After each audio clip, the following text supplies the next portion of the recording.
NEET 2025 का physics का एक और क्वेश्चन आपको स्क्रीन पर डिस्प्ले हो रहा होगा। क्वेश्चन में क्या गिवन है, सीरीज एलसीआर सर्किट। इसमें आपको एक इंडक्टर कॉइल गिवन है, एक कैपेसिटर है, एक रेजिस्टेंस है जो कि कनेक्टेड है 220 वोल्ट 50 हर्ट्ज की इनपुट एसी सप्लाई से, राइट। तो इसका रेजिस्टेंस इसने कितना दिया हुआ है, इसका रेजिस्टेंस इसका है आपका 45 ओम। इसका रेजिस्टेंस कितना है, इसका रेजिस्टेंस दिया हुआ है इसका आपको 25 ओम। और इसका रेजिस्टेंस कितना गिवन है बच्चों, इसका रेशियो गिवन है 20 ओम। आपको पता है जो सर्किट का टोटल रेजिस्टेंस होता है उसे हम इंपीडेंस बोलते हैं, जेड से शो करते हैं उसको, जेड से। कैसे निकालते हैं हम लोग, आपका एक्सएल माइनस एक्ससी का स्क्वायर प्लस आपका आर का स्क्वायर, है ना।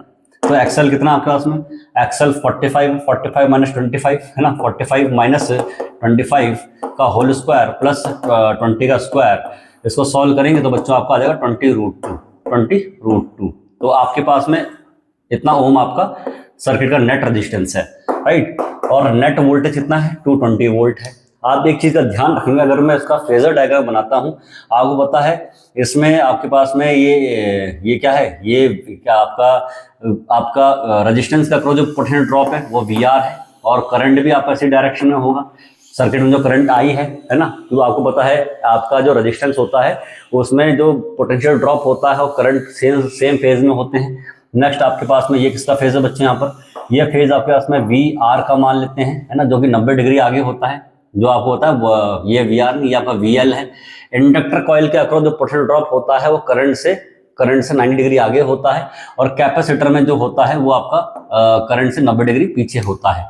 तो ये छोटी चीज आपको पता होनी चाहिए, राइट। तो ये आपका VC है। तो इन दोनों का इक्विवेलेंट किस तरफ आएगा बच्चों, ये आपको पता है दोनों ऑपोजिट फेज में है, तो इन दोनों का जो इक्विवेलेंट आता है वो एक ही तरफ आपका आता है। तो इन दोनों को माइनस करेंगे, यहाँ पे VL ज्यादा है, VL को ज्यादा एज्यूम कर लेंगे तो VL और VC का इक्विवेलेंट यहाँ पे आ जाएगा, इस तरफ को ये आ जाएगा VL माइनस VC, ठीक है जी।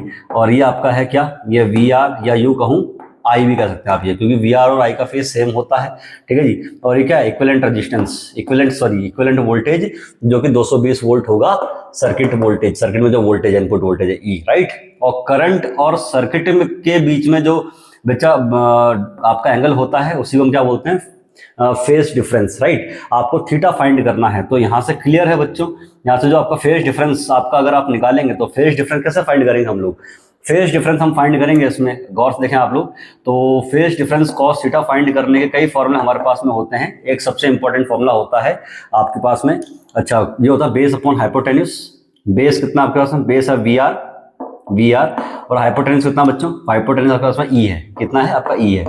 अच्छा जी, VR क्या होता है, I इंटू R, और E क्या होगा, ये नेट वोल्टेज है, तो नेट करंट और नेट रेजिस्टेंस I से आएगी आपका, तो R अपॉन Z, ये कॉस थीटा का फॉर्मूला होता है। तो कॉस